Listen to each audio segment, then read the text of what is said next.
రెండు దినములు మొదటి దినమున ఒక మాట, రెండో దినమున మరొక మాట తెలియజేసి ఈ మూడో దినమున చివరి మాట మనం మాట్లాడుకోబోతున్నాం.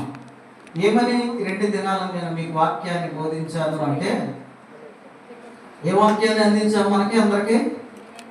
నేనే మార్గమును, నేనే సత్యమును, ఈరోజు నేనే జీవమును. మొదటి రోజు నేనే మార్గమును అనే మాటని తెలియజేయటం జరిగింది.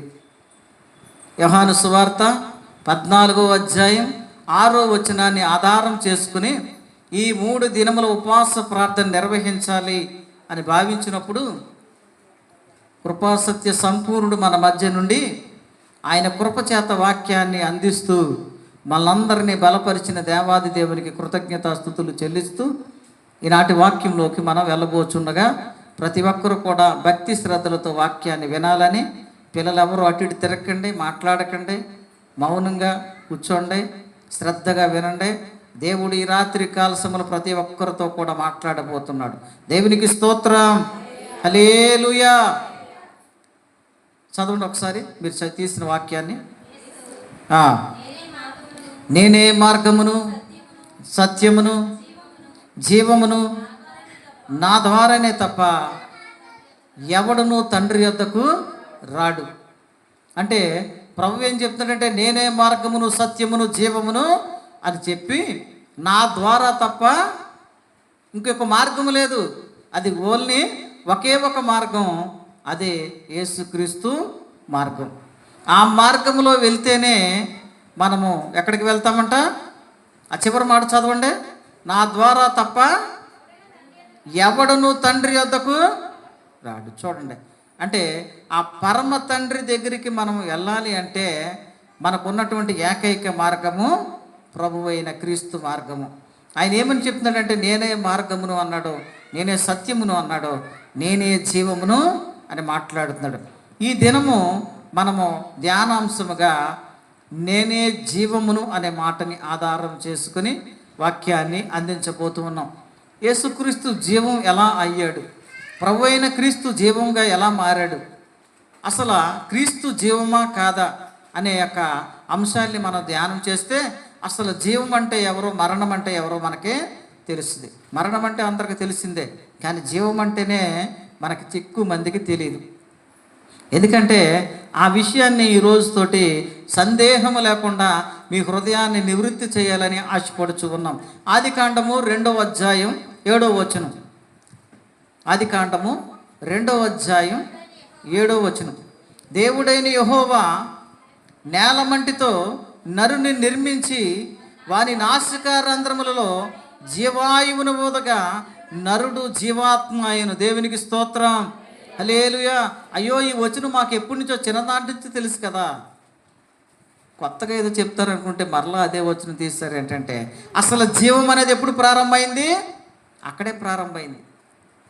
ఆదికాండం 2వ అధ్యాయం 7వ వచనంలోని జీవం అనేది మొదట పరిచయం అయింది అక్కడే. ఎలా పరిచయం అయిందంటే, ప్రభువు ఏం చేశాడు? ఎక్కడి నుంచి తీశాడంట? నేలమంటి నుండి నరుని నిర్మించి వాని నాసికారంధ్రములలో జీవవాయువును ఊదగా నరుడు జీవాత్మ ఆయను. అంటే ప్రియమైన బిడ్డలారా, మనందరిలో ఏముంది? ఇప్పుడు జీవాత్మ ఉన్నది. అందుకే ప్రభు ఏం చెప్తున్నాడంటే, నేనే జీవమును అని చెప్పి చెప్తున్నాడు. ఒకవేళ ఆయన జీవం మనలో లేకపోతే, ఆ యొక్క జీవం గల ఆత్మ ఈ దేహంలో లేకపోతే, ఈ దేహం ఏం చేస్తుంది? ఈ దేహం ఎలాంటిదంట? ఎక్కడి నుంచి తీసాడంట? నేల మంటితో తీశాడు. కనుక ఇది ఎక్కడికి పోద్దంట? మంటిలోకి పోద్ది. మంటిలోంచి వచ్చింది ఎక్కడ పోద్దంట? మంటిలోకి పోద్ది. కానీ అసలు జీవవాయువు అనేది, జీవ ఆత్మ అనేది, నేనే జీవను అనే మాట మొదట మనకి ఇక్కడ కనిపిస్తూ ఉన్నది. మనందరము కూడా ఇలా జీవించి ఉన్నామంటే మనలో ఏముందంట? జీవవాయువు ఉన్నది. జీవవాయువు ఉన్నది. అది ఎలా వచ్చింది? ఎలా వచ్చిందమ్మా? నాసికారంధ్రం కాదు, దేవుడిస్తే వచ్చింది. అది ఎలా వచ్చింది? దేవుడిస్తే వచ్చింది. ఒకవేళ దేవుడు ఈ ఈ యొక్క దేహంలో కానీ ఆ జీవవాయును ఇవ్వకపోతే, ఆ జీవవాయు నింపకపోతే ఈ దేహానికి ఏమాత్రం విలువ లేదు. ఒకవేళ ఇప్పుడు మీతో మాట్లాడుచున్నాం, ఒకవేళ ఈ దేహంలో కానీ జీవం లేకపోతే అది నిర్జీవం అయిపోద్ది, దాంట్లో ఏమి లేదు, జీవం లేనిది అయిపోద్ది. కనుక ప్రియమైన వారలారా, అసలు జీవం అంటే ఏమిటో ఈ రాత్రి కాలశంలో నీకు నాకు అర్థం కావాలి. అంటే మనందరం బ్రతుకున్నామంటే కారణం ఏంటంటే మనలో ఆయన ఉండబట్టే. దేవునికి స్తోత్రం, హల్లెలూయా. అసలు దేవుడు అంటే ఎవరో తెలియదు, ఆ దేవుడిని మేము ఆరాధించలేదు, దేవుడిని మేము చూడలేదు, నువ్వు చూసావా అని ప్రశ్నించే వారికి నువ్వు సూటిగా సమాధానం చెప్పే ధైర్యాన్ని ఈ రాత్రి కాలశంలో దేవుడు నీకు నింపనై ఉన్నాడు. దేవునికి స్తోత్రం, హల్లెలూయా. అసలు నరుడు జీవాత్మ ఎప్పుడయ్యాడంటే దేవుడు మన నాసికా నంద్రంలో తన యొక్క జీవ ఆత్మను నింపినప్పుడు నరుడు ఏమయ్యాడంట, మట్టిగా ఉన్నటువంటి నరుడు ఏమయ్యాడంట, జీవము కలిగినటువంటి. జీవము అనే మాటకి అర్థం ఏంటి, నిత్యము బ్రతికేది అని అర్థం. మరి మనుషులు నిత్యము బ్రతకట్లేదు కదా. యోబు ఇదే మాటని జ్ఞాపకం చేస్తున్నాడు. యోబు ఇదే మాటని జ్ఞాపకం చేస్తున్నాడు. చూడండి ఒకసారి, యోబు గ్రంథము 7వ అధ్యాయం 7వ వచనం. 7వ అధ్యాయం 7వ వచనం. నా జీవము వట్టి ఊపిరియే అని జ్ఞాపకము చేసుకొనుము. చాలు. ఏంటంట, నా జీవము వట్టి ఊపిరియే. ఇది జ్ఞాపకం చేసుకోవాలి. ఎక్కడున్న మీరు అందరూ కూడా జ్ఞాపకం చేసుకోవాలి. మనందరము కూడా జ్ఞాపకం చేసుకోవలసిన మాట ఏ మాట, నా జీవము వట్టి ఊపిరియే అని ప్రతి ఒక్కరూ యోబు వలె మనకి మనం అనుకోగలిగితే, ఒకవేళ ఈ ఊపిరి ఆగిపోతే ఏమైపోతాం, ఎంతటి గొప్పనైనా తీసుకెళ్ళి 6 అడుగుల గోతులో పడేస్తారు.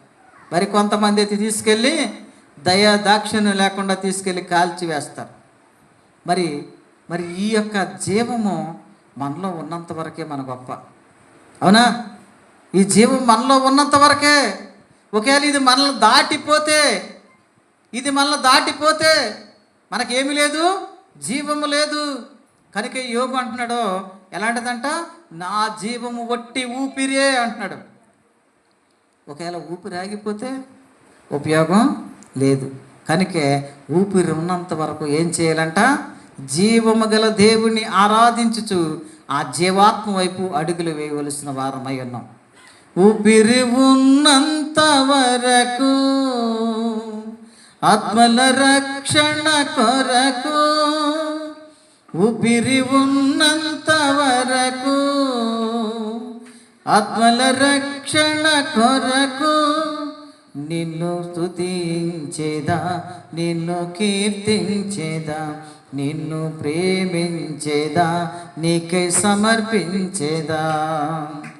నా యాత్రలో నా పాటలు పాడుచు నే వెళ్ళెదను నా రాజుతో. నా యాత్రలో నా పాటలు పాడుచు, ఎక్కడికి పాడండి మీరు కూడా, నేను ఒకసారి పాడాను కదా, నే వెళ్ళేదను నా రాజుతో నేను వెళ్ళాలని ఆశగా ఉన్నా. ఒకవేళ నీవు కూడా ఆశగా ఉంటే ఈ రాత్రి కాలసం నాతో కలిసి పాడటానికి ప్రయత్నం చేయి. శరీరము కుళ్ళిన విషముగా మారిన నా యాత్రలో నా కృంగిన వేళ, శరీరము కుళ్ళిన విషముగా మారిన నా యాత్రలో నా కృంగిన వేళ, నీ స్వరమే నన్ను బ్రతికించెను, నీ మాటే నాకు రూపించెను. నీ స్వరమే నన్ను బ్రతికించెను, నీ మాటే నాకు రూపించెను. నిన్ను స్తుతించేదా, నిన్ను ప్రార్థించేదా, నిన్ను కొనియాడేదా, నీకై సమర్పించేదా. నా యాత్రలో నా పాటలు పాడుచు నే వెళ్ళెదను నా రాజుతో. దేవునికి స్తోత్రం. నేను ఒక్కడనే పాడుకోవటం కాదు, ఆ పాట మీకు రాకపోయినా నా రాజుతో మీకు వచ్చే అనుబంధం కావాలి. రాజు అంటే నేను కాదు, పొరపాటు నేను అనుకుంటారేమో. రాజులకు రాజును ప్రభులకు ప్రభు అయిన యేసుక్రీస్తు కొరకు నేను సాక్షిగా ఉన్నాను గనుక ఆ రాజు కొరకు సాక్ష్యం ఇస్తూ ఉన్నా. ఆ రాజు నిన్ను నన్ను ఏం చేశాడంట?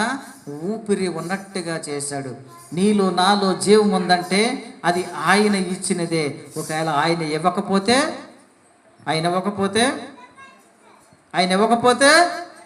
లేదు. కనుకే యోబు ఏమంటాడంటే, యోబుకి అన్నీ తెలుసు. యోబు సర్వజ్ఞానిలా ఉన్నాడు, యథార్థవంతుడిగా ఉన్నాడు. ఎందుకంటే అన్ని పోగొట్టుకున్న సమయంలో కూడా ఏమన్నాడు తెలుసా? యెహోవా ఇచ్చెను, యెహోవా తీసుకును, నా దేవునికి స్తోత్రము కలుగును గాక అన్నాడు. ఎందుకంటే ఇది దేవుడు ఇస్తేనే ఉంటుంది. ఒకవేళ దేవుడు ఇవ్వకపోతే దీనికి విలువ లేదు. కనుక ప్రియమైన బిడ్డలారా, మన జీవము ఎవరిప్పుడు? ప్రభువే. కనుక ఆ జీవమును కలిగి ఉండాలంటే మనము కొన్ని నియమ నిబంధనలు ఏర్పాటు చేసుకుని దేవుణ్ణి ఆరాధించే వారిగా ఉండాలి. కీర్తనల గ్రంథము 16వ అధ్యాయం 11వ వచనం.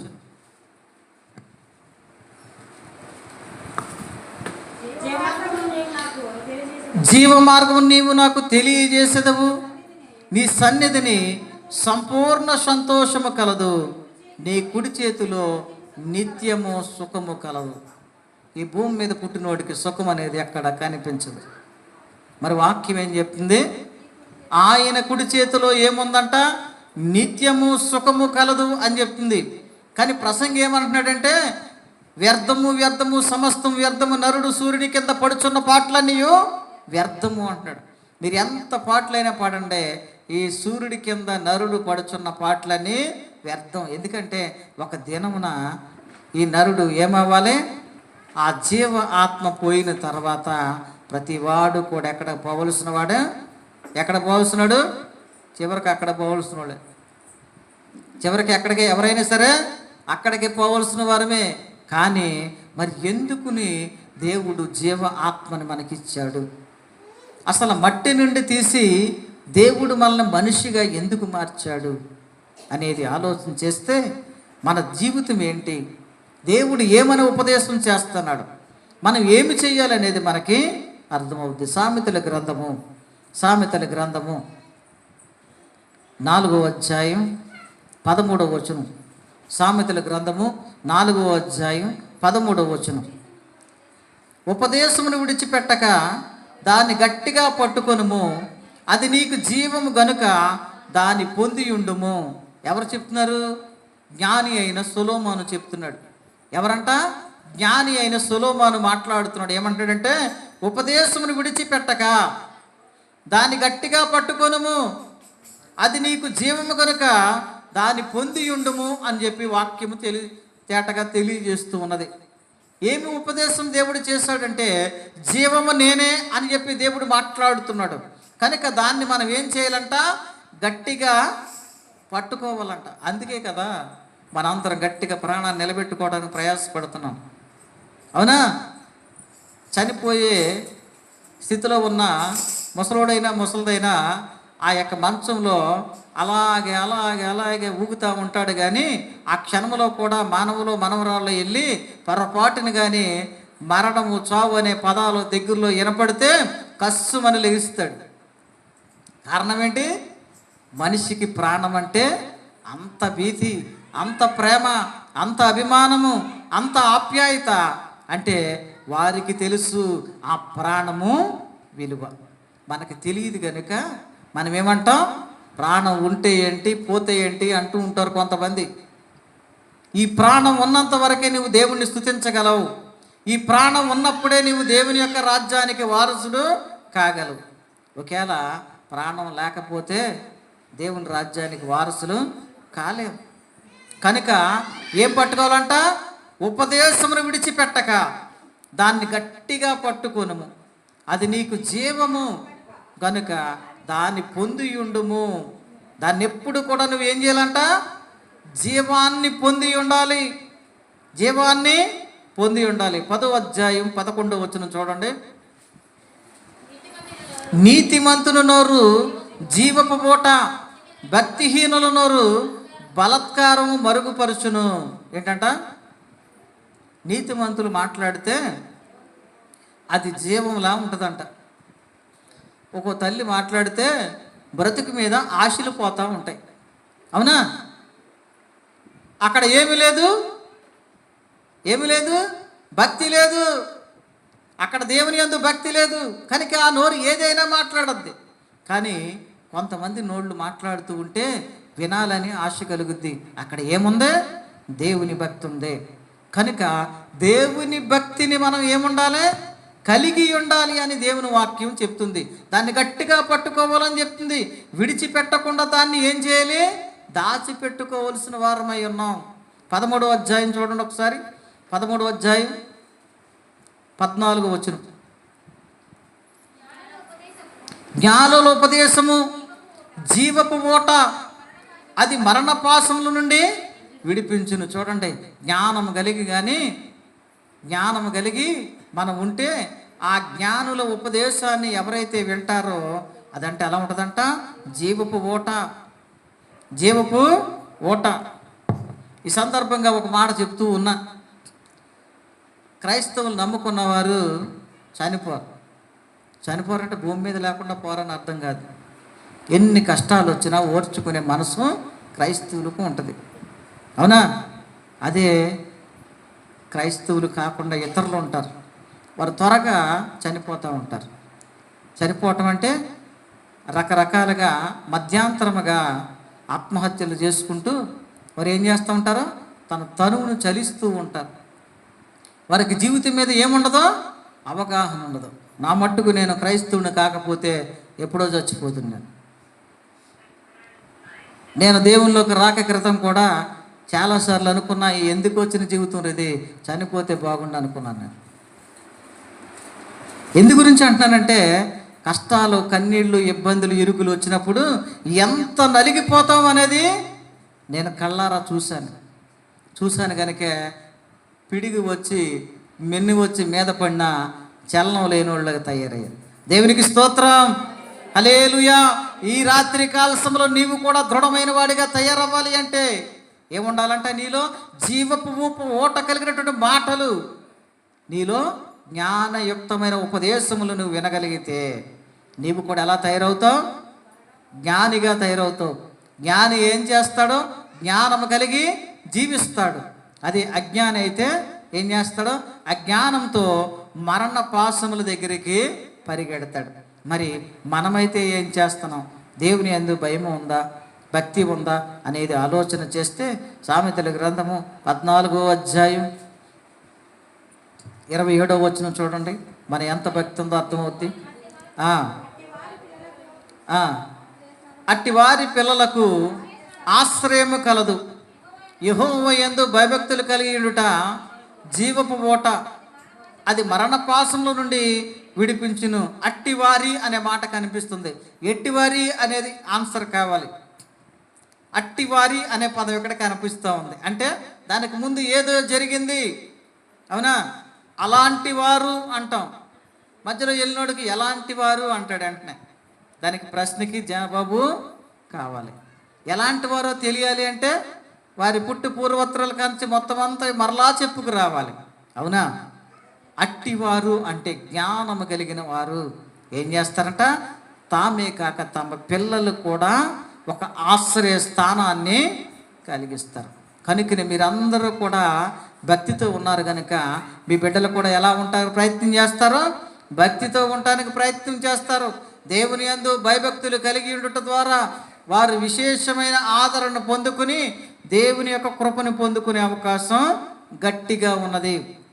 కనుక అట్టి వారి పిల్లలకు ఆశ్రయస్థానము కలదు, యెహోవా యందు భయభక్తులు కలిగి ఉండుట జీవపు ఊట. అంటే జీవపు ఊట నీకు ఈ రాత్రి కాల సమయంలో కావాలి అంటే ఏం చేయాలమ్మా? నువ్వు ఏం చేయాలి? భయము, భక్తి. ఎవరంటే భయం? నీ భర్త అంటే భయమా? నీ భార్య అంటే భయమా? భర్త అంటే ప్రేమ ఉండాలి, భార్య అంటే అభిమానం ఉండాలి, అంతేగాని భయం ఉంటే సంసారం చక్కగా వెళ్ళదు.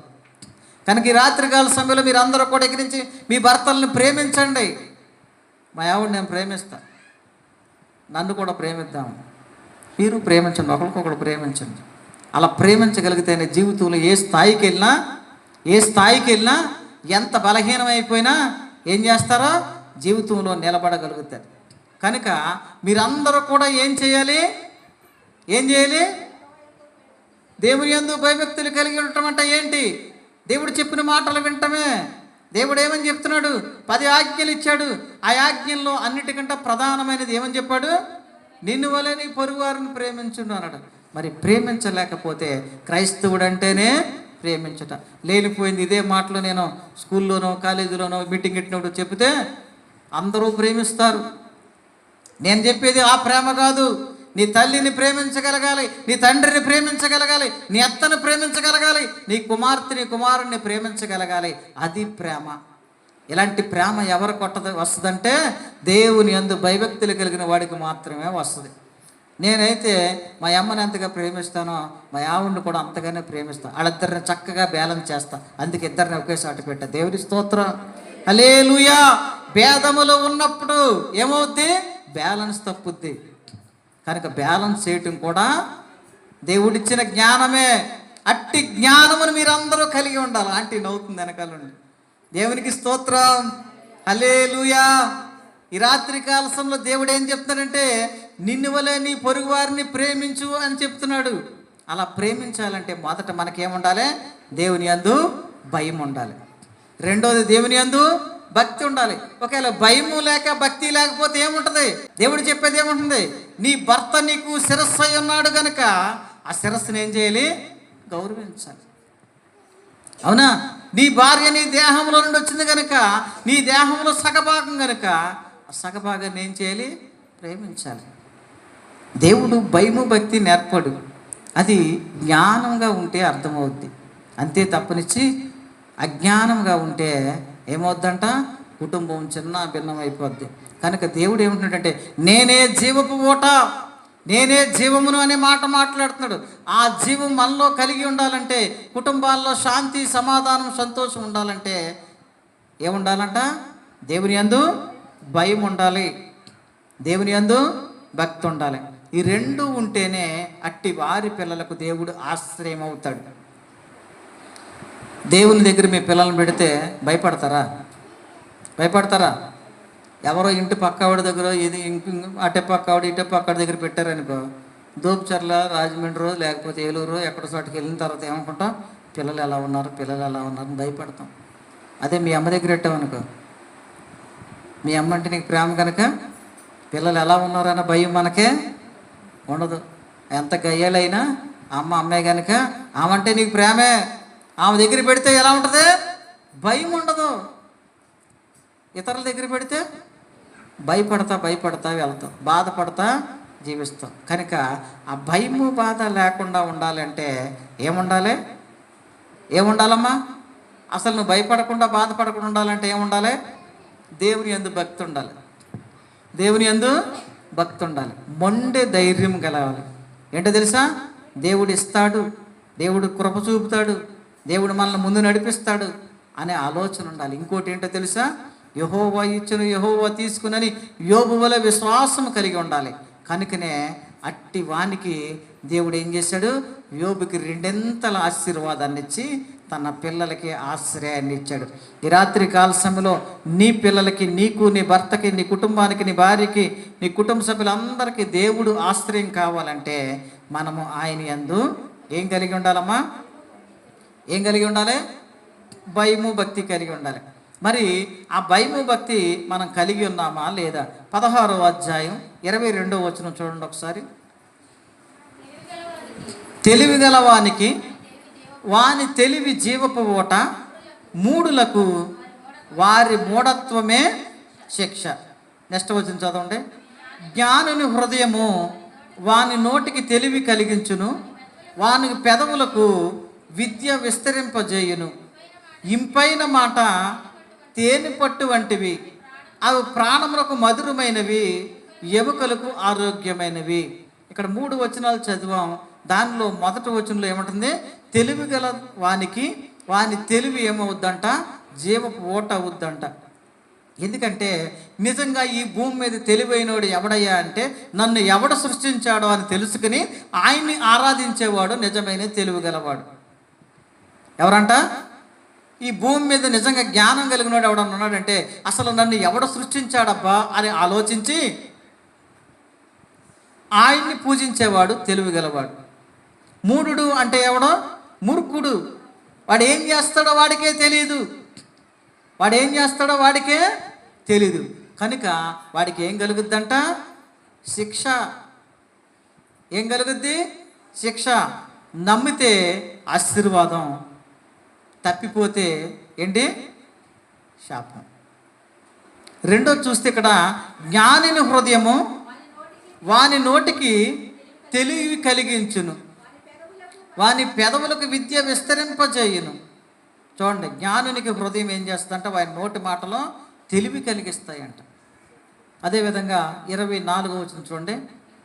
ఇంపైన మాటలు తేనె పట్టు వంటివి. ఈ మాటని ఇక్కడున్న స్త్రీలందరూ అండర్లైన్ చేసుకోండి. చక్కగా రేపొద్దున మరలా జ్ఞాపకం చేసుకోవడం ప్రయత్నం చేయండి. ఇంపైన మాటలు ఎలాంటివంట? తేనె పట్టు వంట. తేనె పట్టు చాలా తీయనైనది, కానీ తేడా వస్తే ఆ తేనె తుట్టిని కదిపితే ఏమవుద్దమ్మా? ఇది చాలా ప్రమాదకరమైనది. మరి ఈ మాటలు ఎందుకు బైబిల్లో రాయబడ్డాయి? మరి మిమ్మల్ని ఎందుకు అండర్లైన్ చేసుకోమన్నాను, మిమ్మల్ని ఎందుకు జ్ఞాపకం చేసుకోమనుచున్నానంటే, స్త్రీలు తేనె పట్టు వంటివారు. ఇక్కడ ఇంపైన మాటలు కానీ మీరు మాట్లాడగలిగితే అది ఏమవుద్దంట? అవి ప్రాణములకు మధురమైనవి, ఎముకలకు ఎలాంటివంట? ఆరోగ్యకరమైనది. ఎముకలకు ఆరోగ్యం ఉండాలంటే ఏం చేయమంటున్నారు? పొద్దున్నే అక్క ఏమైనా మందులు వేస్తుందా? ఎముకలు ఆరోగ్యం ఉండాలంటే ఏమని చెప్తుంది? ఐరన్ బెడ్లు వేసుకోండి, లేకపోతే ఏంటి కాల్షియం ట్యాబ్లెట్లు వేసుకోండి అని చెప్తుంటారు కదా, అవునా? ఎముకలు బలంగా ఉండాలంటే ఏం చేయాలంట? వెనకాల ఉన్న ఆంటీ అనుకోండి, ఎముకలు బలంగా ఉండాలంటే ఊరు చివరికి 4 తెచ్చుకుని తింటే బలంగా ఉండదని ఆలోచన చేస్తాం. ఎముకలు బలంగా ఉండాలంటే ఏం చేయాలంట? ఇంపైన మాటలు తేనె పట్టు వంటివి, అవి ప్రాణములకు మధురమైనవి, ఎముకలకైతే ఎలా ఉంటుందంట?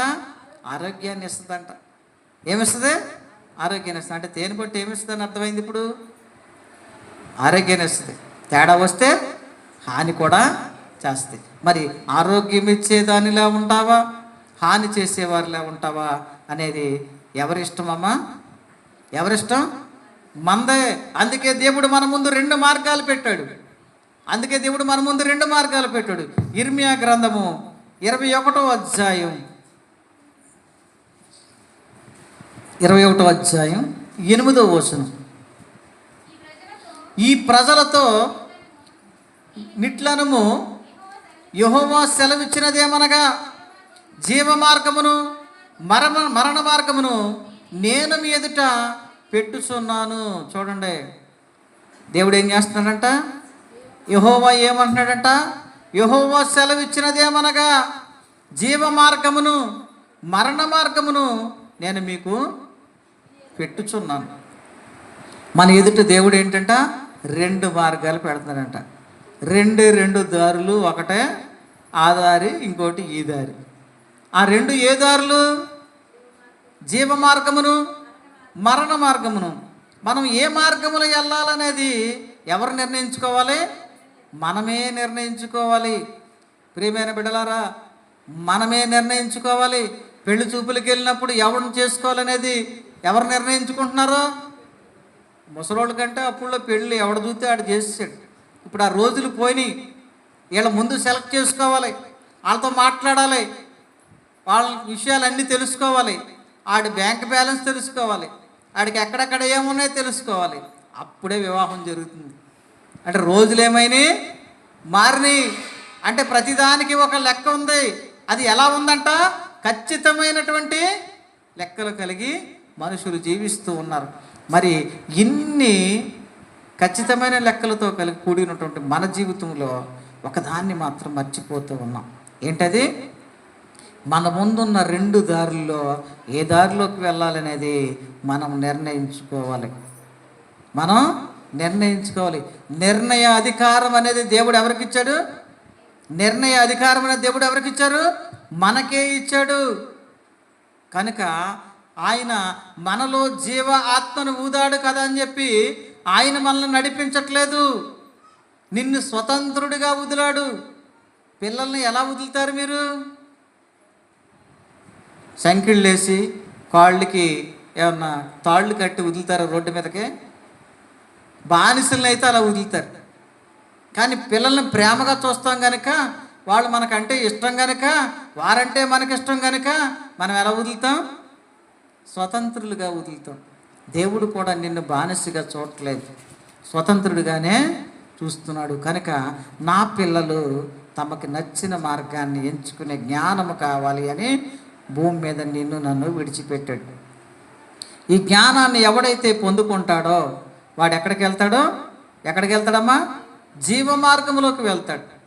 ఎవడైతే వినకుండా, లక్ష్య పెట్టకుండా, జ్ఞానం లేకుండా ఉంటాడో వాడికి ఏ మార్గంలో వెళ్ళాలో తెలియదు కనుక మరణ మార్గంలోకి వెళ్తాడు.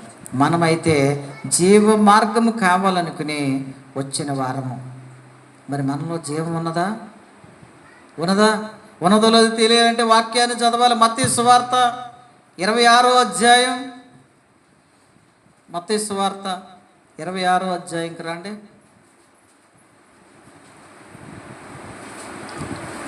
26:63.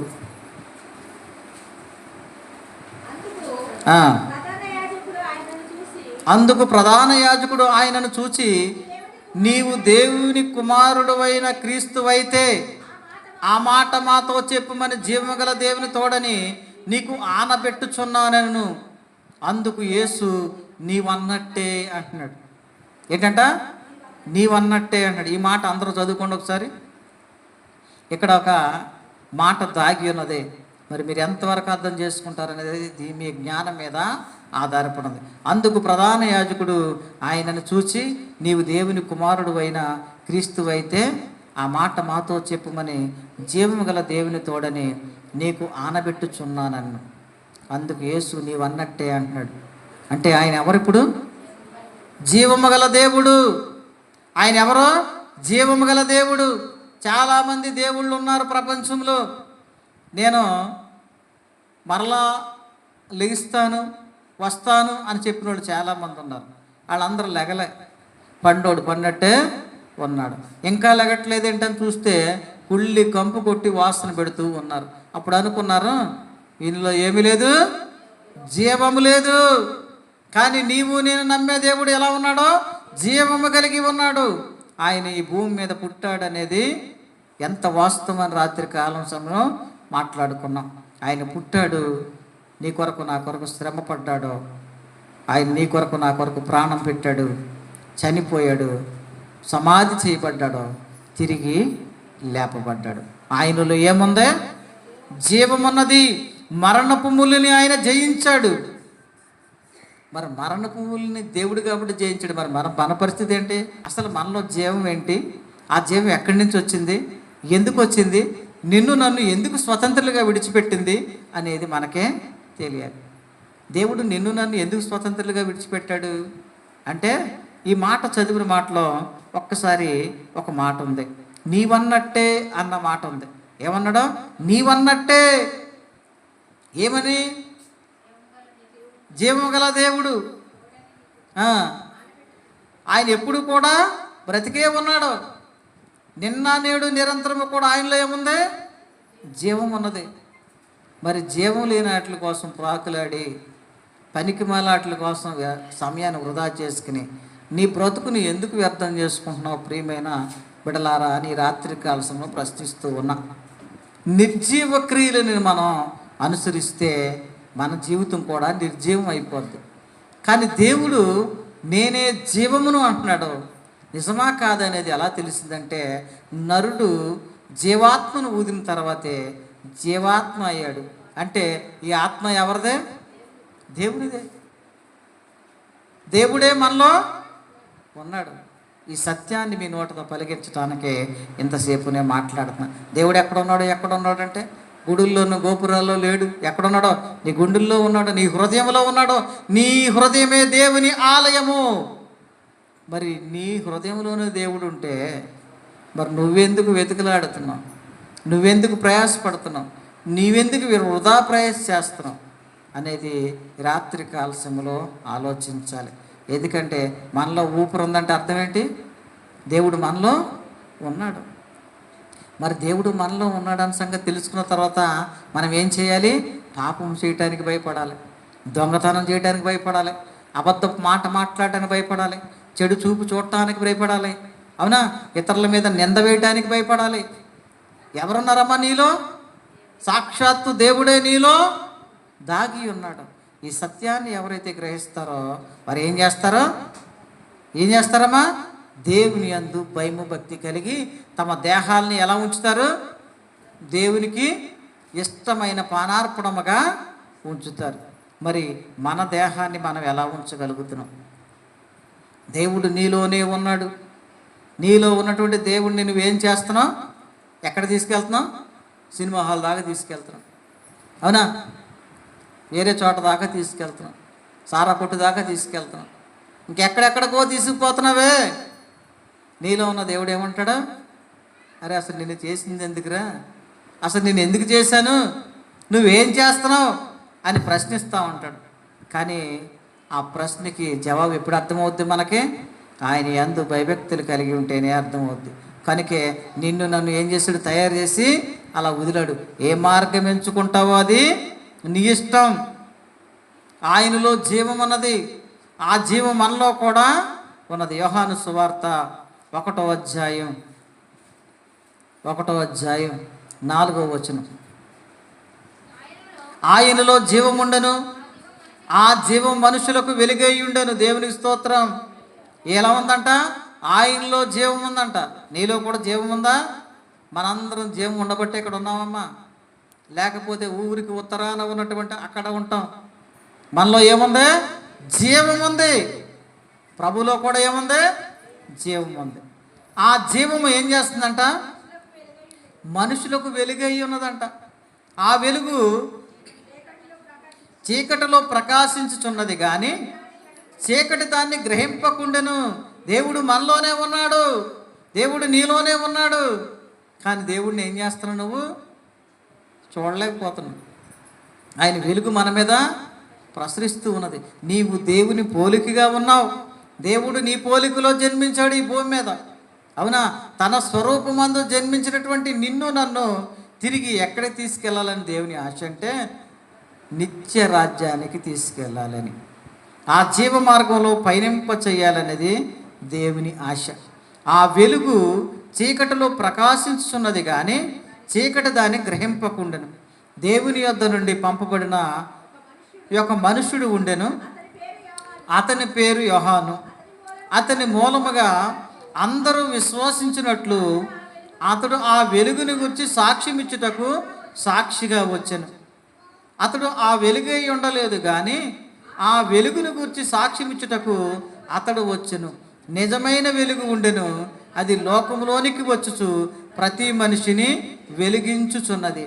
ఆయన లోకములో ఉండును, లోకం ఆయన మూలం కలిగిన కానీ లోకం ఆయనను తెలుసుకొనలేదు. లోకం ఏం చేస్తుందంట? ఆయన తెలుసుకోలేకపోతుంది. ఆ వెలుగు నీ మీద నా మీద ప్రకాశిస్తుంది. ఆ వెలుగుకి అన్నడు కూడా ఏమి లేదు, నూనె అయిపోయింది పరిస్థితి లేదు, కరెంటు పోయిందని ఇబ్బంది లేదు. అది ఎప్పుడు కూడా ఏం చేస్తుంటుందంట? వెలుగుతూనే ఉంటుందంట. నా దీపము యేసయ్యా నీవు వెలిగించినావు, సుడిగాలిలోనైనా జడివానలోనైనా ఆరిపోదులే నీవు వెలిగించిన దీపము. నీవు వెలిగించిన దీప దీపము, నీవు వెలిగించిన దీపము, నీవు వెలిగించిన దీపము. ఆయన వెలిగించిన దీపం ఎప్పుడు ఆరిపోదు, ఇది సత్యం. ఎందుకో తెలుసా? నరుని యొక్క నాసికారంధ్రంలో జీవ ఆత్మను ఊదిన దేవుడు ఈ దేహాన్ని విడిచిపోయినా ఈ ఆత్మ ఎక్కడికి పోద్ది? మరలా ఎక్కడ పోద్దమ్మా? దేవుని దగ్గరికే వెళ్ళదు. అది ఎప్పుడు జీవించే ఉంటుంది, దానికి మరణము లేదు. దేహానికి మాత్రమే మరణం, ఆత్మకి మరణం లేదు. కనుక ఆత్మను చంపకని దేహాన్ని చంపే దేవునికి స్తోత్రం. రాతముడు, ఆత్మను చంపకని దేహాన్ని చంపే మనుషులకు భయపడవద్దు, ఆత్మతో పాటుని దేహాన్ని చంపే దేవునికి భయపడవయ్యా. ఆత్మను చంపకని దేహాన్ని చంపే మనుషులకు భయపడవద్దు, ఆత్మతో పాటుని దేహాన్ని చంపే దేవునికే భయపడవయ్యా. తీర్పు దినమున నీవు ఆయన ముందు నిలచి ధైర్యం నీకుందా, తీర్పు దినమున నీవు ఆయన ముందు నిలిచి ధైర్యం నీకుందా. ఆ దినమున ధైర్యం నీకుంటే నువ్వు ఎలాగైనా జీవించవచ్చు. ఆ ధైర్యం లేదు, ఆ దినం అంటే నాకు భయం అనుకుంటే ఇక్కడ భూమి మీద భక్తిగా బతకటం ప్రారంభించండి. అబ్బే నాకేం కాదు, నేను ధైర్యవంతుణ్ణి అని నువ్వు అనుకోగలిగితే నీకు నచ్చినట్టుగా బ్రతుకు. లేదు, ఆ ధైర్యం నాకు ఈ భూమి మీద లేదు అంటే భూమి మీద భక్తిగా బతకటానికే ప్రయత్నించి. యోహాను సువార్త 3వ అధ్యాయం 3వ వచనం, 3:36 కుమారుని యందు విశ్వాసముంచువాడే నిత్య జీవము గలవాడు, కుమారునికి విధేయుడు కానివాడు జీవము చూడడు గాని దేవుని ఉగ్రత వాని మీద నిలిచియుండును. కుమారుని యందు విశ్వాసం ఎవరైతే ఉంచుతారో వారు మాత్రమే నిత్య జీవితానికి వారసులు అవుతారు, వారు మాత్రమే నిత్య జీవం గలవారు అవుతారు. కానీ కుమారుని యందు విశ్వాసం లేనివాడు ఏమవుతాడంట? దేవుని ఉగ్రతను చూస్తాడు. కనుక ఆ ఉగ్రతను చూడటానికి కాదు కదా మనం వచ్చింది, దేవుని యొక్క కృపను పొందుకోవటానికి మనం వచ్చి ఉన్నాం. కనుక దేవుని కృపను పొందుకునే వారిగా మనం జీవించాలి. జీవము గల తండ్రి యందు భయభక్తులు కలిగి ఉండాలి. యోహాను సువార్త 6వ అధ్యాయం 63వ వచనం చూడండి. 6వ అధ్యాయం 63వ వచనం చదవాలి, త్వరగా చదవాలి. ఆత్మయే జీవించుచున్నది, శరీరము కేవలము నిష్ప్రయోజనము.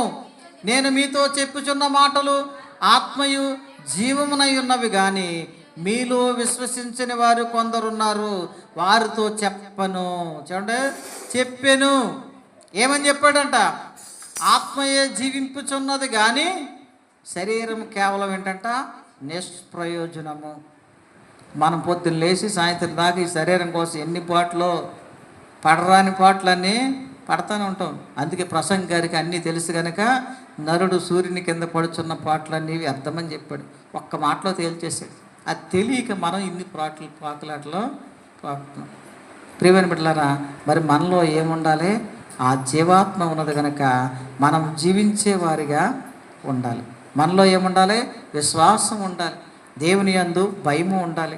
కనుక జీవము గల తండ్రి మనకి తోడుగా ఉండాలి అంటే మనం ఏం చేయాలి? రోమీలకు రాసిన పత్రిక 8వ అధ్యాయం 10వ వచనం, క్రీస్తు మీలోనున్న ఎడల మీ శరీరము పాప విషయమై మృతమైనది కానీ మీ ఆత్మ నీతి విషయమే జీవము కలిగి ఉన్నది. దేవునికి స్తోత్రం.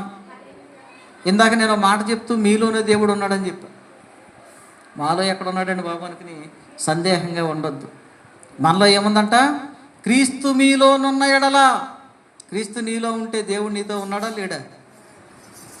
శరీరమే పాపం కానీ ఆత్మ ఎలాంటిదంట? ఆత్మ ఎలాంటిది? మీ ఆత్మ నీతి విషయమై జీవము కలిగి ఉన్నది, దానికి మరణమే లేదు. కనుక మనము ఏం చేయాలి? నిత్యము జీవించే వారిగా ఉండాలి. యేసు యొక్క శరీరం గురించి మనం ఒక మాటను చూద్దాం. 2 కొరింథీయులకు రాసిన పత్రిక 2 కొరింథీయులు 4వ అధ్యాయం 10వ వచనం. 4:10. యేసు యొక్క జీవము మా శరీరమందు ప్రత్యక్షపరచబడుటకై యేసు యొక్క మరణానుభవమును మా శరీరమందు ఎల్లప్పుడూ వహించుకొని పోవచ్చున్నాము. ఏంటంట? యేసు యొక్క జీవము మా శరీరమందు ప్రత్యక్షపరచబడుటకై, దేవుని యొక్క శరీరము మన యందు నిత్యము ప్రత్యక్షపరచబడుటకై యేసు యొక్క మరణానుభవమును మనం ఏం చేయాలంట? ఈ శరీరంలో ఏం చేయాలి? ఈ శరీరంలో ఏం చేయాలి? ఎల్లప్పుడూ వహించుకొని పోవచ్చున్నాము. పౌలు చెప్తున్నాడు, నేను బ్రతుకుట క్రీస్తే, చావైతే లాభం అంటున్నాడు. బ్రతికినంతకాలం దేవుని కొరకు బ్రతుకుతా, లేకపోతే లాభకరమైనటువంటి చావుని అనుభవిస్తాడు. చనిపోవటం అంటే నష్టం కదా, లాభం ఎందుకు అవుద్ది? ఆలోచిస్తే ఇక్కడ చనిపోతే ఏం చేయాలి? అక్కడ లేపబడ్డాలి. మా ఆవిడ నేను పడిపోయినప్పుడు అత్తమాను పడిపోతున్నావు అని ఎడుతూ ఉంటే ఒకటే చెప్పా, ఈసారి పడితే అక్కడ తేలాలని ప్రార్థన చేయన్న. దేవుని స్తోత్రం, హల్లెలూయా. ఆమె దెబ్బకి మళ్ళీ నోరెత్తలే ఈ రోజు దాకా. ఎందు గురించి అంటున్నానంటే, ఈ రాత్రి కాల సమయంలో మనందరికీ ఆ నిరీక్షణ ఉండాలి. ఆ నిరీక్షణలో ఉండాలంటే మనలో ధైర్యం ఉండాలి. ఏ ధైర్యం ఉండాలి? దేవుని యందు భయము భక్తి కలిగిన ధైర్యం నీకుంటే ఎప్పుడు చనిపోయిన పెద్దగా సమస్య ఏమీ లేదు. ఆ సౌందర్య సియోనులో నేనెప్పుడు చేరెదను, ఆ సౌందర్య సియోనులో నేనెప్పుడు చేరెదను. ఆ నిరీక్షణ నీకు ఉందా? అసలు సౌందర్య సియోన్ అంటే తెలియకపోతే నిరీక్షణ ఎక్కడి నుంచి వస్తుంది? ప్రియమైన బిడ్డలారా, నీవు ఒకవేళ ఈ యొక్క శరీరాన్ని కలిగిన నీవు నీ శరీరంలో ఉన్నటువంటి దేవుని యొక్క ఆత్మని కోల్పోయిన రోజుని ఈ ఆత్మ ఎక్కడ ఉండాలంట? పరలోక రాజ్యంలో ఉండాలి. అదే సౌందర్య సియోను.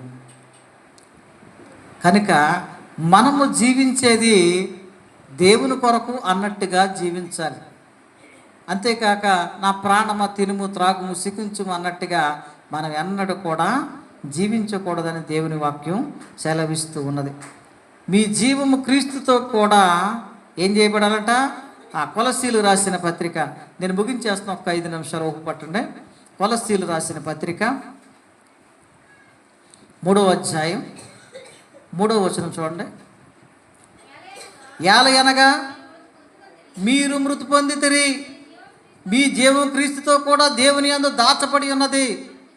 లేనిపోయింది. ఎక్కడికైనా మీటింగ్కి వెళ్ళినప్పుడు ఈ మాట నేను అన్నాను అనుకో, అరే బాబు మిమ్మల్ని కేకెత్తే మమ్మల్ని చంపేస్తున్నావేంట్రా అంటారేమో. అరే బాబు నువ్వేదో వాక్యం చెప్తావు, నేను కేకేస్తే ఉన్న వాళ్ళందరం చంపేస్తున్నావేంటా అని అడుగుతారేమో. ఏముందంట? ఏలయనగా మీరు మృతి పొందితిరి. ఎప్పుడు? బాప్తీసం అనేటువంటి ఆ కార్యక్రమాన్ని, పునర్జన్మ సంబంధమైన స్నానముని ఆచరించినప్పుడు. చచ్చిపోయినోడికి స్నానం చేస్తారు, అవునా? ఇక మళ్ళా చేయడు కాబట్టి తీసుకెళ్ళాడు పడేస్తారు. మరి బతుకున్నోడు కూడా స్నానం చేస్తున్నాడు. ఏంటో తెలుసా? ప్రభువా, ఈ లోకంలో ఉన్నటువంటి ఈ ఆశలన్నీ విడిచిపెడుతున్నానయ్యా, ఈ ఆలోచనలన్నీ విడిచిపెడుతున్నానండి, ఈ పాపపు ఆలోచనలన్నింటినీ ఈ క్షణమే విడిచిపెడుతున్నా. నేను ఏం చేస్తున్నాను? లోకపరంగా ఈరోజు నేను చనిపోతున్నాను, కానీ నీ పక్షంగా ఏం చేస్తున్నా? నిత్యము బ్రతకటానికి సిద్ధపడ్డాను అని చెప్పి నమ్మి మనం ఏం చేస్తున్నాం? మనందరం బాప్తీసం తీసుకుంటున్నాం. దానికి అర్థం అది. అంటే బాప్తీసం తీసుకున్న వాళ్ళందరూ ఒకసారి చచ్చిపోయారు. నేను 2008లో చచ్చిపోయాను, అప్పుడే బాప్తీసం తీసుకున్నాను. అంటే బాప్తీసం తీసుకోవటం అంటే ఈ లోకపరంగా చనిపోవటమే. లోకాశల్ని విడిచిపెట్టామని నిజంగా ఒప్పుకుంటే దానికి అర్థం ఏంటంటే చనిపోయామని అర్థం. కానీ మీ జీవం క్రీస్తుతో కూడా దేవుని యందు దాచబడి ఉంది. ఈ భూమి మీద నువ్వు చనిపోగలిగితే దేవుడు నిన్ను ఏం చేస్తాడంట? భద్రంగా దాస్తాడంట. దాసి ఎక్కడ తీసుకెళ్తాడో? పరలోక రాజ్యంలో విడిచిపెడతాడు. అక్కడ విడిచిపెట్టాలి అనే ఆశ కలిగి మనం ఉండాలి. ఏలయనగా మీరు మృతి పొందితిరి. బాప్తీసం తీసుకోవటం అంటే ఏంటి అర్థం? తిరిగి జన్మించటం అంటే అర్థం ఏంటంటే తిరిగి ఎవడు జన్మిస్తాడో? చనిపోయినోడే, అవునా కదా? కానీ మాట అంటే కొద్దిగా ఇబ్బందిగా ఉంటుంది. సమాజం ఎటుపోతుంది, సేవ ఎటుపోతుంది అనేది ఆలోచించుకుంటే నిజమైన సువార్త ఎక్కడ వినబడుతుందో అక్కడ నీవు కానీ ఉండగలిగితే నీలో ఏముంటుందంట? క్రీస్తు జీవం నీలో దాగి ఉంటుంది. క్రీస్తు జీవం నీలో దాగి ఉంటుంది. అవునా? ఆలోచించండి. క్రీస్తు జీవం మనలో ఉండాలంటే మనకేముండాలి? సంతోషకరమైన స్వభావం ఉండాలి. అవునా? మిమ్మల్ని అందరినీ మీటింగ్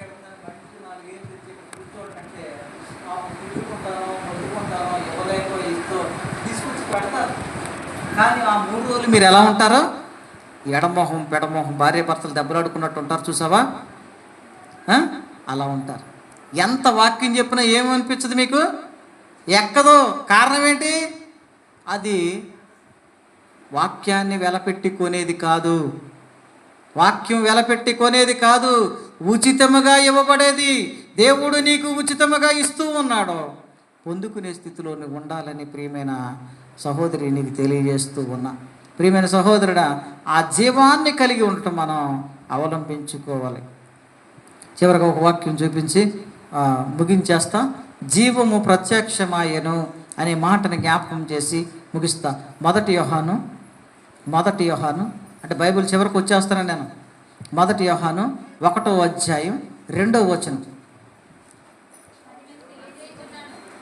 2వ వచనం. మొదటి యోహాను, ఆ జీవము ప్రత్యక్షమాయను, తండ్రి యొద్ద ఉండి మాకు ప్రత్యక్షమైన ఆ నిత్య జీవమును మేము చూచి ఆ జీవను గూర్చి సాక్ష్యమిచ్చుచు దానిని మీకు తెలియపరుచుచున్నాము. దేవునికి స్తోత్రం. రాత్రి కాలశంలో నేను కూడా వాక్యం చెప్తున్నానంటే దానికి కారణం ఏంటంటే ఆయన జీవము ప్రత్యక్షమైంది మా జీవితంలో. తండ్రి యొద్ద ఉండి మాకు ప్రత్యక్షమైన ఆ నిత్య జీవమును మేము చూచాము కళ్ళారా. ఆ జీవమును గురించి ఈ రాత్రి కాలశంలో మీ అందరికీ సాక్ష్యం ఇచ్చుచూ ఉన్నాం. ఈ మాట చక్కగా రాయబడింది. మరి నీవు కూడా సాక్ష్యం ఇచ్చే స్థాయిలోకి రావాలి. దేవునికి స్తోత్రం. దేని గురించి సాక్ష్యం ఇచ్చే స్థాయిలోకి రావాలి? జీవమును గురించి సాక్ష్యం ఇచ్చే స్థాయికి నువ్వు రావాలి. అట్టి స్థాయికి మనం రావాలి అంటే మనలో ఏముండాలి? దేవుని యందు భయము భక్తి ఉండాలి. ప్రియమైన బిడ్డలారా, 5వ అధ్యాయం మొదటి యోహాను 5వ అధ్యాయం 11వ వచనం చూసి మనం ముగించుకుందాం.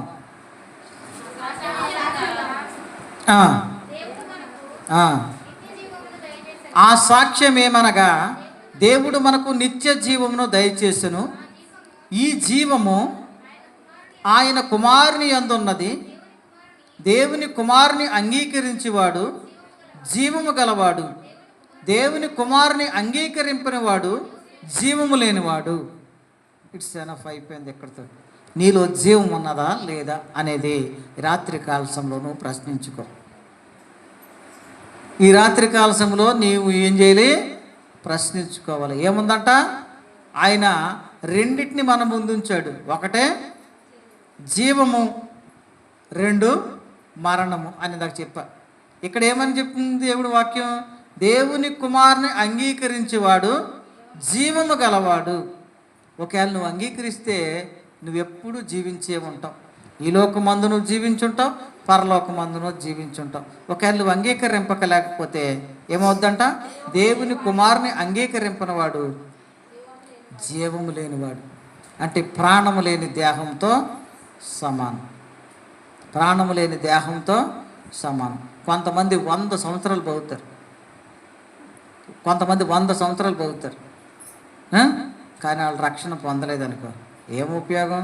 ఈ 100 సంవత్సరాలతో అయిపోద్ది. ఒక్కోళ్ళు 40 సంవత్సరాలు 50 సంవత్సరాలు బతుకుతారు. వాళ్ళు ఈ లోకంలో రక్షణ పొందారనుకో, నిత్యము దేవునితో పాటు వారు ఏం చేస్తారో జీవిస్తారు. ఎక్కువ కాలం బతకాలని ఆశ ఉన్న వాళ్ళు అందరూ కూడా ఏం చేయాలి? ఇప్పుడు ఎక్కువ కాలం బతకాలని ఆశ ఉన్న వాళ్ళు ఏం చేయాలి? జీవము గల దేవుణ్ణి అనుసరించాలి. ఎందుకో తెలుసా? ఈ లోకమందే కాదు, పరలోకమందు కూడా మనం జీవిస్తామనే ఆశ క్రైస్తవులకు మాత్రమే ఉంది. కనుక ఓ క్రైస్తవుడా, నీవు నిత్యము జీవించాలి అంటే ఆ జీవము కలిగినటువంటి దేవుణ్ణి ఆరాధించుటే కాక ఆ జీవాత్మ నీలో ఉన్నంత వరకు ఏం చేయాలి? దేవుని కొరకు ప్రయాసపడాలి. ఊపిరి ఉన్నంత వరకు ఆత్మల రక్షణ కొరకు, ఊపిరి ఉన్నంత వరకు ఆత్మల రక్షణ కొరకు నేను స్తుతించేదా, నేను ప్రార్థించేదా, పాడాలి, నీకే సమర్పించేదా. నా యాత్రలో నా పాటలు పాడుచు నే వెళ్ళెదను నా రాజుతో. నా యాత్రలో నా పాటలు పాడుచు నే వెళ్ళెదను నా రాజుతో. దేవునికి స్తోత్రం. నీ రాజుతో నీకు వెళ్ళే అనుభవంగానే ఉంటే ఈ రాత్రి కాల సమయంలో, ప్రభువా నేను జీవం కలిగిన వాడిగా ఉన్నాను అనుకున్నాను, కానీ నాలో ఏమి లేదు, నీ జీవం లేదయ్యా. కానీ ఇక నుంచి నీ జీవాన్ని నాకు దయచేయి తండ్రి. నేను నీకు లోబడి జీవించుట నేర్చుకోవాలని ఆశపడుతున్నాను తండ్రి. నన్ను కూడా నీతో పాటు ఈ లోకమందే కాక పరలోకమందును జీవింపచేయుము తండ్రి అని ప్రార్థించండి. అందరూ మోకరించండి, ప్రార్థన చేసుకుందాం. ఎవరికి వారే ప్రార్థన చేసుకోండి. విన్న వాక్యాన్ని బట్టి మీరు ప్రార్థనలో గడపండి. అందరూ మోకరించగలిగిన వారు మోకరించండి, మోకరించలేని వారు కళ్ళు మూసుకోండి. అందరూ కూడా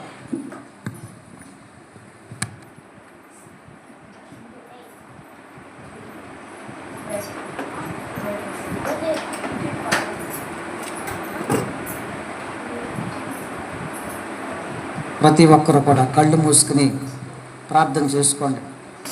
దేవుణ్ణి అడగండి, ప్రభువా నేనే జీవమునని ఈ రాత్రికాల సమయంలో వాక్యాన్ని ఇచ్చినందుకు వందనాలు తండ్రి.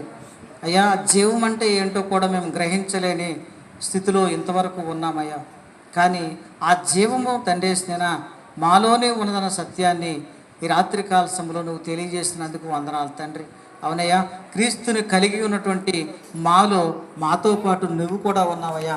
ప్రభువా నీవు నాతో ఉన్నావని నాకు తెలియక ఇంతవరకు దేవా నేను ఎక్కడెక్కడికో వెళ్ళాను తండ్రి. ప్రభువా ఏదేదో చూశాను తండ్రి, ఏమేమో మాట్లాడాను తండ్రి, హృదయంలో ఏదేదో తలిచాను తండ్రి. ప్రభువా నన్ను మన్నించువయ్యా. నా పక్కనే నాతో పాటు నువ్వు ఉన్నావన్న సంగతిని నేను గ్రహించలేకపోయినయ్యా, నన్ను మన్నించు తండ్రి అని ప్రార్థన చేయండి. ఎందుకంటే ఇంతవరకు మీ జీవితంలో ఎన్నెన్నో చేస్తుంటారు, ఏవేవో పొరపాట్లు చేస్తుంటారు, దేవునికి వ్యతిరేకంగా చాలాసార్లు నడుచుంటారు, దేవునికి వ్యతిరేకంగా చాలాసార్లు మాట్లాడుంటారు. హృదయంలో